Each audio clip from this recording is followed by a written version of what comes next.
una copita de cava, porque a fin de cuentas ahora es el momento de la degustación, y con la copita en mano parece que las historias saben mejor, así que les invito a que vayan pasando, y allí donde vean una copita llena, que por favor la vayan cogiendo, y empezaremos con esta historia. Así que vayan pasando y cójanse su copita y prepárense para disfrutar.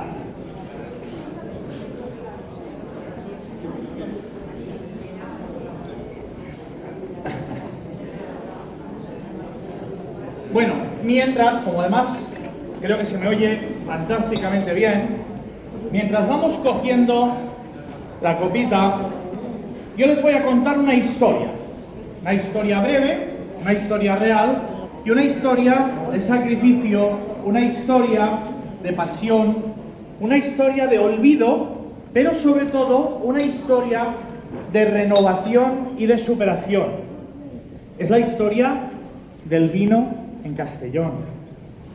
Castellón fue una superpotencia vinícola. Ahora tenemos en mente, cuando hablamos del vino y de su dios Baco, nos viene a la memoria la Ribera del Duero, La Rioja, Alicante, el Bierzo, las Rías Baixas, el Priorat.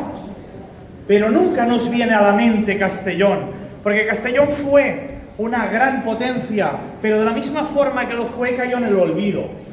Y es en este momento donde retomamos nuestra historia, donde en una zona conocida como el Pla de Vilafamés, una zona entre pistas de aterrizaje de aviones de la guerra, una zona flanqueada por búnkeres, una zona rica y además coloreada, porque quien conoce la zona sabe muy bien que el rojo del rodeno es el material que abunda en estos campos. Un material, un nutriente, un mineral que hace que las raíces crezcan fuertes, que hace que se alimenten y sobre todo que tengan la capacidad de buscar el alimento muchos metros bajo tierra. Algo que hacía un paraje fantástico y maravilloso para alimentar a nuestro fruto. Las viñas, sin ellas no tendríamos este manjar, esta pócima, este cáliz y este elixir. Corrían tiempos donde necesitábamos el vino para alimentarnos.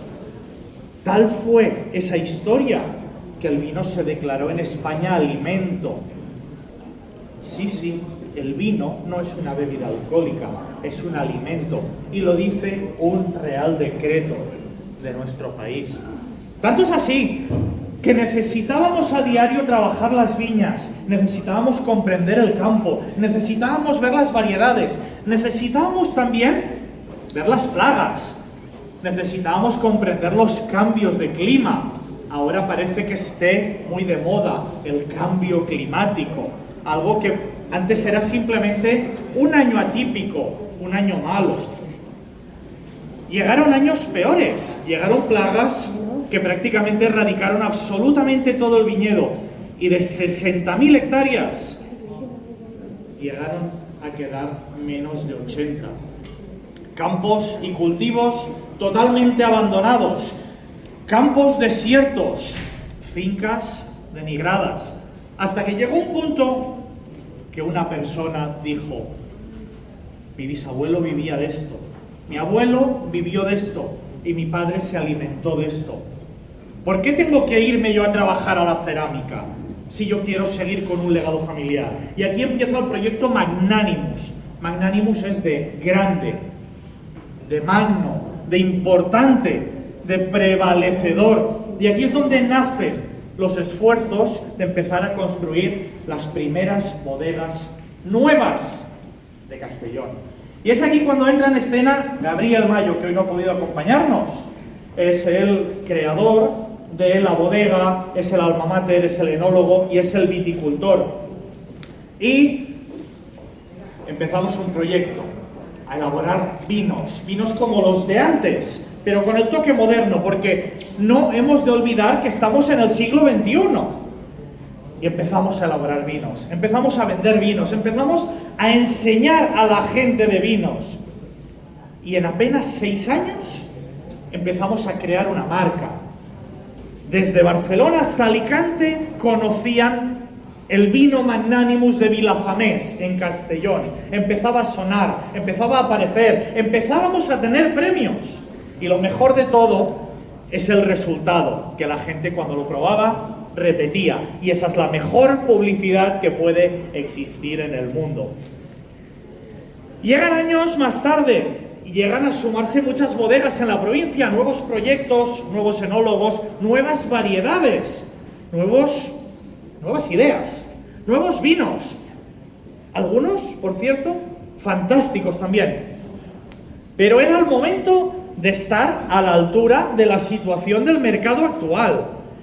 Ya no solo una bodega podía ser de élite, teniendo un vino blanco y un vino tinto.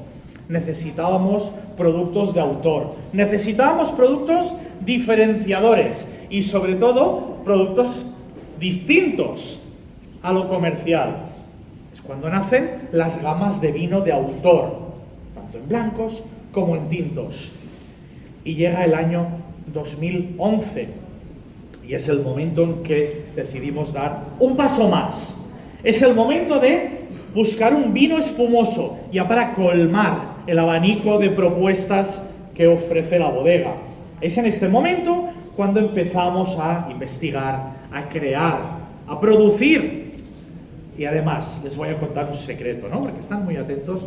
¿Y por qué no? A veces no solo se deben contar los aciertos, ¿no? También los fracasos. Hubieron dos, de verdad.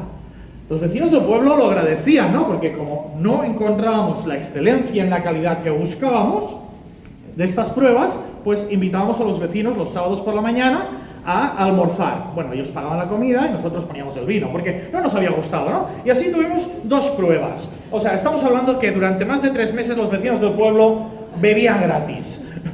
Bueno, pero ¿no estamos orgullosos? Bueno, pues sí, porque también forma parte, ¿no?, de esta historia. Y es verdad, y tuvimos 2 decepciones, porque no encontrábamos el punto exacto.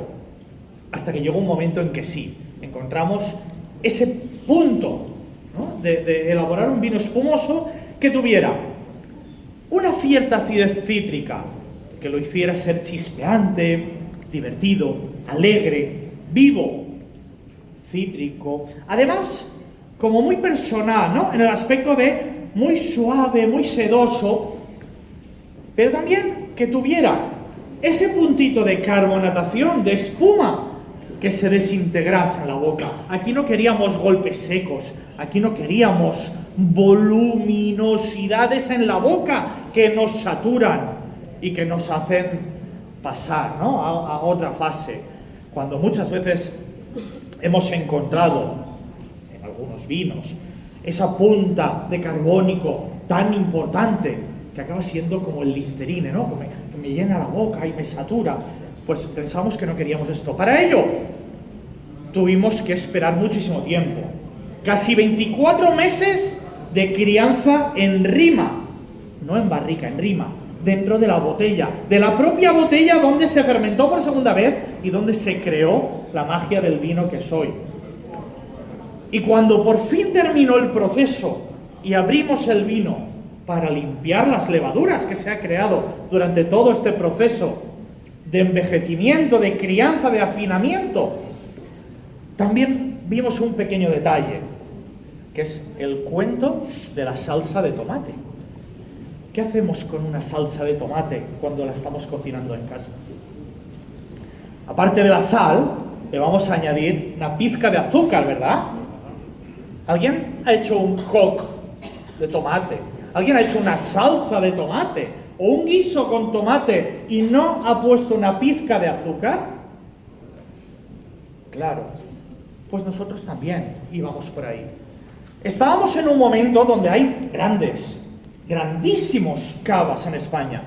En el Penedés, en Requena, en toda Cataluña, ¿no?, sobre todo, y en muchas otras zonas, pero principalmente en Cataluña, porque es la cuna del cava. Pero todos tenían un mismo perfil. O te ibas a un producto caro, carísimo, y excelentes, por supuesto. O cuando ibas a un nivel medio, ya no digo bajo, a un nivel medio, te encontrabas con que todos eran como las ovejitas Dolly. Eran todos clonados.